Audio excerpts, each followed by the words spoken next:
네, 안녕하십니까. 정인태 신지식인 TV입니다. 저는 국립한국복지대학교 특임교수를 역임한 정인태입니다. 네, 국제결혼 사기 대통령대학원 시간입니다. 이 대통령이 되고자 하는 사람들, 또 바른 대통령을 뽑고자 하는 국민들이 꼭 들어야 할 대통령 대학원 시간입니다.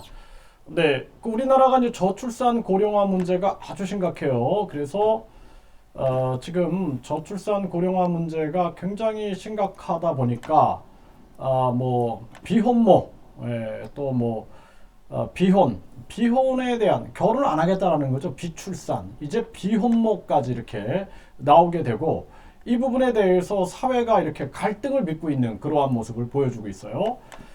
중고등학생 60%가 꼭 결혼할 필요 있나요? 꼭 결혼할 필요 있나요? 이렇게 얘기하고 있어요. 그러니까 앞으로 우리나라는 이 저출산 고령화 문제는 더 심화될 거고요. 비혼 문제 이것도 더 심화될 수밖에 없습니다. 비혼이라든지 비출산, 그렇죠? 네, 그리고 서울 인구 감소 속 1인 가구 전체 380만 가구, 그러니까 33.9%예요. 예, 그러니까 서울에 380만 가구, 그러니까 서울에 이제 서울의 인구가 감소하고 있고요. 1인 가구 전체 380만 가구 33.9%. 그러니까 380만 가구가, 네, 33.9%가 1인 가구가 되고 있다는 거예요. 1인 가구. 네, 이러한 상황입니다. 그러니까 비혼 저출산에 코로나 덮쳐 3만 3천 명 줄어 데드 크로스 해서 인구가 줄고 있는 거예요. 이렇게 이제 인구가 계속 줄고 있는 겁니다. 우리나라가. 그래서 20에서 44세 미혼 남녀가 70% 이상이 캥거루족. 캥거루족이 그 엄마 아빠한테 붙어 사는 거예요, 그냥. 그래서 제 친구들도 보면은 뭐 나이가 거의 50이 됐는데도 불구하고 결혼을 안 하고 부모한테 붙어 사는 그 갈등을 유발시키는 그런 경우가 굉장히 많습니다. 굉장히 안타까워요. 네. 그리고 결혼은 족쇄, 비혼 비출산 택하는 청년들. 그러니까 결혼이 족쇄다, 비혼 비출산을 선택하고 있다라는 것입니다. 이런 상황이 또 한국 합계 출산율 198개국 중 2년 연속 최저, 그렇죠? 네. 이제 이런 상황에 이제 화교의 투표 동료죠. 그러니까 외국인이 많이 들어오는 거예요. 그러니까 중국 외국인들이 굉장히 많이 들어오는 상황인데 저는 항상 그렇게 생각을 합니다. 우리가 그 고려인들 그리고 중국 동포들을 끌어안아야 된다. 다만 우리가 심사를 정확하게 해야 된다는 거예요. 그리고 그 원칙은 끌어안아야 한다. 예, 원칙은 끌어안아야 한다. 그런데 우리가 뭐 중국과 러시아나 북한이 뭐 우리나라를 공작을 한다든지 혼란을 조장하기 위해서 우리 동포들을 이용한다든지 이런 것들은 우리가 엄정하게, 어디 가나 좋은 사람 나쁜 사람이 있으니까 엄정하게 하되 원칙은 끌어안아야 한다라는 대원칙. 그래서 저는 항상 다물정신, 고토회복. 그러니까 우리 연해주하고 우리 간도 지역을 반드시 회복해야 한다라는 그러한 생각을 저는 항상 하고 있습니다. 그래서 우리 그 발해 고구려 역사, 그리고 중국에게 빼앗긴 그러한 고토를 반드시 회복해야 한다, 이런 생각을 합니다. 네, 대한민국 다문화 가구가 30만이다. 결혼 이민자 베트남 1위. 그러니까 다문화 가구가 30만이에요. 30만. 이런 상황이고 결혼 이주 여성 베트남이 1위. 처음으로 중국 제쳐. 네, 그리고 베트남, 중국, 미국 순이다. 또 그런데 불구하고 이제 저출산 문제가 있다 보니까 국제 결혼이 늘고 있는 거예요. 국제 결혼. 그래서 아까도 30만이 이제 다문화 가구인데 국제 결혼이 늘고 있는데 여기에 사기가 굉장히 많은 거예요. 노총각 상대 국제 결혼 사기, 그렇죠? 또 국적 취득 위장 결혼의 성추행까지 끊이지 않는 국제 결혼 사기, 이게 있는 거예요. 중국 여성 50여 명의 국제 결혼 사기 3억 챙겨. 중국 여성이 50여 명의 국제 결혼 사기를 한 거죠. 그리고 알고 보니 유부녀 국제 결혼 사기 피해 황당 굉장히 많죠. 맞선에서 결혼 평균 5.7일, 다문화 가정 초스피드 결혼, 이거 굉장히 큰 문제예요. 또 고학력자 중산층도 국제 중매 결혼 찾는다. 10명 중 4명은 대졸. 그러니까 10명 중 4명 대졸이다. 고학력자 중산층도 국제 중매 결혼. 왜냐면 결혼 안 하니까. 그렇죠? 코로나로 결혼 이민 막혔다. 작년 국제 결혼 35.1% 급감. 네, 또 보면은 국제 결혼 중개업 40대 한국인, 20대 외국인 최다 이용, 맞선 5.7일 뒤 결혼. 이 굉장히 이런 문제가 있죠. 닷새 만에 맞선까지 결혼, 국제 결혼, 속성 관행 여전, 이런 기사가 나오는데 이걸 중심으로 제가 좀 말씀을 드릴게요. 일단은 우리 사회가 지금 1인 가구가 380만, 그러니까 1인 가구화 되고 있고 점점 뭐예요?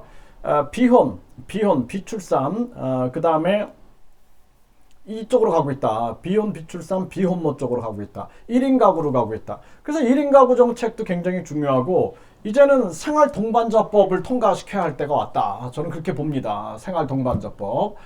그리고 이러한 상황이 계속 진행이 되고 있는데 그러다 보니까 어쩔 수 없이 결혼을 하고자 하는 분들은 국제 결혼을 선택하는데 이게 5.7일밖에 안 된다라는 거죠. 국제 결혼을 진행하는데 5.7일이면은 이 닷새 만에 결혼을 한다라는 거예요. 닷새 만에.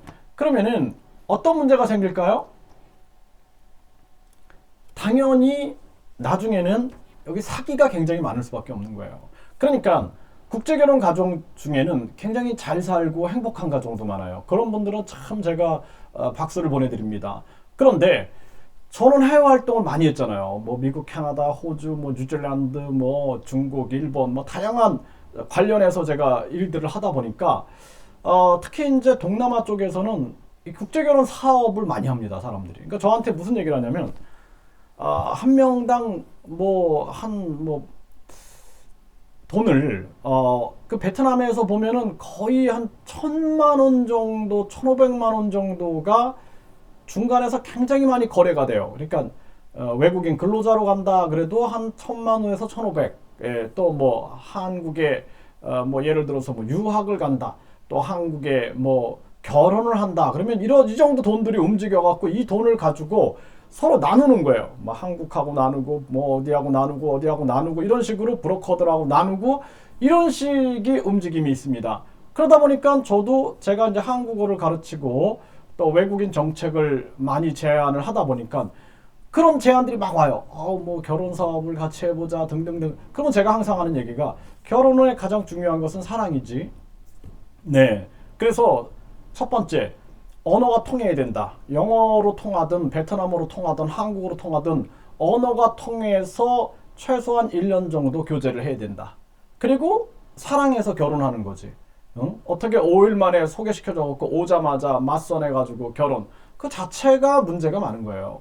그렇기 때문에 그런 결혼은 절대 하면 안 돼요. 그래서 어떤 분들은 저한테 저 베트남 뭐 여자하고 결혼하고 싶은데 어떻게 하면 좋겠습니까? 제가 항상 얘기해요. 베트남어 먼저 공부하세요. 그리고 베트남에 그 페이스북이라든지 이렇게 만나가지고 끊임없이 교제를 하세요. 1년 동안 교제를 해보면은 그 사람이 좋은지 나쁜 사람인지 알 수가 있습니다. 그런데 예를 들어서 그냥 뭐 서둘러 갖고 빨리 결혼, 이거 이상하지 않아요? 국적을 노리는 그러한 사기 결혼도 굉장히 많아요.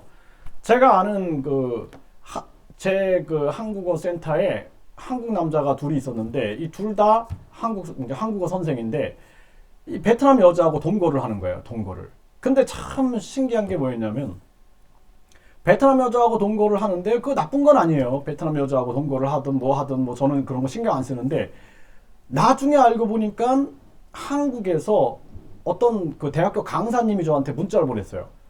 저 안녕하십니까 원장님. 저는 제가 그 원장님이 가르치시는 그 학생의 지금 결혼 수속을 밟고 있는 사람입니다. 이렇게 얘기를 하는 거예요. 그 사람 우리 선생하고 동거하고 있는데 내가 이 말을 참아 못하는 거죠, 그렇죠? 그래서 제가 그 선생을 불러다가 이 문자를 저 이메일을 보여줬어요. 이 여자가 저기 한국의 어떤 대학교 강사님하고 이렇게 지금 결혼 수속을 밟고 있는 중에 선생님하고 지금 동거를 하고 있는 거다. 그랬더니 이 한국 선생이 진짜 막 얼굴이 하얘지더라고요. 하얘지고 막 거기서 굉장한 충격을 받는 그런 모습을 봤고, 그리고 또 한 남자도 마찬가지예요. 이 사람은 한 여자하고 동거를 하는데, 그 여자가 한국어 선생 여러 명하고 교제를 하는 거예요. 여러 명하고. 그걸 저한테 몇 번 목격이 됐거든요. 그리고 한국어 선생들끼리는 막 싸우는 거예요. 그 여자 한 명 두고. 그래서 제가, 야, 이거 진짜 이들의 전략에 그냥 넘어가는구나. 그래서 참 안타까운 상황들을 굉장히 많이 봤어요. 그래서 또 뭐 한국에서 자신이 뭐 명문대를 다녔다라고 와가지고 베트남 여자하고 동거하면서 각종 또 한국인들 등을 쳐먹는 그러한 한국인들도 많이 있습니다. 그래서 이런 거 굉장히 조심해야 돼요. 또 한국 국적을 받기 위해서 베트남 사람들이 계획적으로 하는 경우도 있습니다. 그래서 국적만 받으면 사라져 버리는 거예요. 예. 이게 이제 각종 사회 문제가 된다라는 거예요. 그래서 제가 첫 번에 말씀드렸지만, 정말 다문화 가정 중에서 서로 사랑해서 언어가 소통이 되고, 자녀를 낳아서 잘 사시는 분들은 제가 감사하고 박수를 친다. 그래서 제가 아는 분은 그렇게 훌륭하게 잘 사시는 분도 있어요. 그러면 가끔 제가 만나서 막걸리도 한잔하면서 여러 가지 얘기를 합니다. 그런데 그렇지 않고 어떤 분은 저기 진짜 제가 2번 사기를 당했어요. 국제결혼 2번 이런 상담이 굉장히 많아요. 그러면 제가 항상 얘기하는 게, 베트남어를 공부하셨나요? 영어로 소통하셨나요? 한국어로 소통하셨나요? 아니, 언어 소통도 안 되는데 왜 결혼을 하셨나요? 예? 그거 자체가 문제가 되는 거예요. 그렇기 때문에 앞으로 한국인들과 결혼을 한다 그러면 이제 한국에 살아야 되니까 한국어를 알아야 되는 거예요. 그래서 한국어 능력이 충분하게 한국어 능력이 한국어 능력 시험이라는 게 있어요. 토픽이라는 한국어 능력 시험에 자격증이 있는 자들. 근데 이걸 가지고 한국어 능력 시험 1급이면은 뭐 한 몇 달만, 뭐 한 2달 정도만 공부하면 되는데, 안 돼요. 그거 갖고 안 된다라는 거예요. 예? 그래서 결혼이 중요한 게, 급하게 결혼하는 게 중요한 게 아니라 나중에 자녀까지 생각해야 돼요. 결혼은 자녀를 생각해야 되는데, 급하게 뭐 며칠 만에 결혼하고 그냥 뭐 한국어 교육 하고, 그리고 토픽 시험이 아니라 또 어디 기관에서 이수하면은 시험을 대체해 준다 그래. 제가 그걸 가지고 그거 없애라. 거기서 다 수료증 장사가 이루어질 수 있는 가능성을 왜 만들어내냐. 예? 그러니까 토픽 시험에 합격한 자, 토픽 1급 합격한 자, 이것도 사실 말이 안 되는 거예요. 토픽 1급이면 제가 학생들 가르쳐 보면은 2달, 3달이면 합격합니다. 그거 갖고는 안 돼요. 그냥 어떤 의사소통이 좀 돼야 됩니다. 결혼이라는 게 쉬운 게 아니에요. 나중에 자녀를 2명을 두고 이혼해보세요. 자녀들의 삶은 어떻게 됩니까? 그러니까 막 급하게 막 몸이 달아올라가지고 막 서둘러갖고 막 결혼하려고 하는 사람들 보면 제가 다 말리는 거예요. 안 됩니다. 그건 절대 안 돼요. 그러니까 제 친구도 보면은 베트남 여자분하고 결혼했어요.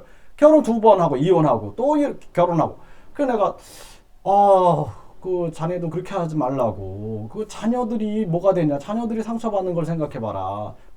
무슨 뭐 결혼이 대수도 아닌데 왜 그렇게 자꾸 결혼하고 이혼하고 이걸 왜 반복하냐 도대체. 그 아이들은 어떡하냐 다. 예?